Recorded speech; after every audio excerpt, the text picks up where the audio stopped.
So knowing oneself is becoming aware of what we truly are, not just as an intellectual understanding, but as a reality we experience.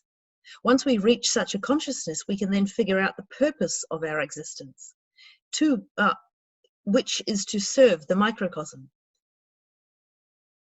So that was what Jose wrote. I think there he's talking of the personality serving the microcosm, which is the opposite of what most people do, where they put the personality first. Jacek, would you like to comment on that, chat? Where they put the personality first, unknowingly serving the ego. Yeah? And serving the ego, therefore being servants or slaves of the higher self. And the monad has not yet come into play, because we talked of that four square of the personality, the ego, the higher self, and the monad. Now the monad is the force, the fire energy of the microcosm. But if the microcosm is as asleep, is not manifesting itself, then the monad is also not manifesting itself. But when we devote ourselves to that alchemical inner process of allowing the force of the rose of the heart to radiate through our being, it will touch also through our, what we call the respiration field, which is where the higher self also through our all the 12 signs of the zodiac and so on, pierces through that and touches the first layers, so to speak, the inside layers of the microcosm. The microcosm is then brought to life.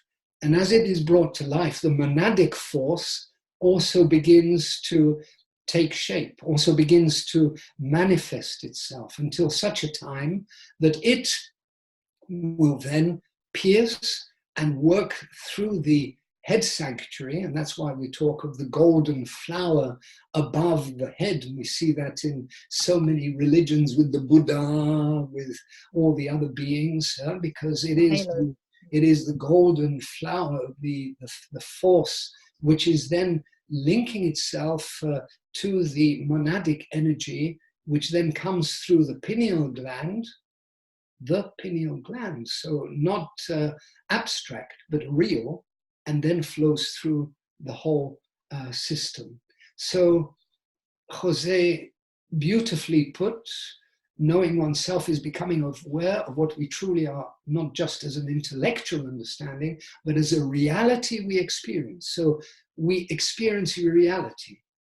And the problem is that after a moment in time, we start talking of the experience and we forget the reality. So we shouldn't talk about experiences. We should live from the reality. And that reality is in continual movement, in continual change. And as you say, once we reach such consciousness, I don't think then we figure out the purpose of our existence, which is to serve the microcosm. That is already somewhere else. That's happened before. We've already had that understanding and so on. But when we reach such consciousness, which means that those three levels of consciousness are becoming purified. And as they're becoming purified, then we come into the direct communion with, that's, I think it's in the Bible, elsewhere it's been completely detracted in its sense by religions and so on, but we come into union with, or communion with, we're communicating with the higher energy, which is the monadic force. And that monadic force, which is then the energy and the force of the macrocosmic Christ force, that then comes in through a community, comes in through each one of its individual members as more and more aware of that, then what happens? the higher self has to kneel to the Christ force. Lucifer, the carrier of the light, has to kneel to his brother. So the fallen angel has to accept the brother, which is the Christ force. And that means that the higher self is totally absorbed in, is annihilated, returns back to the Father. Whew. Okay, I've put in a few other elements there.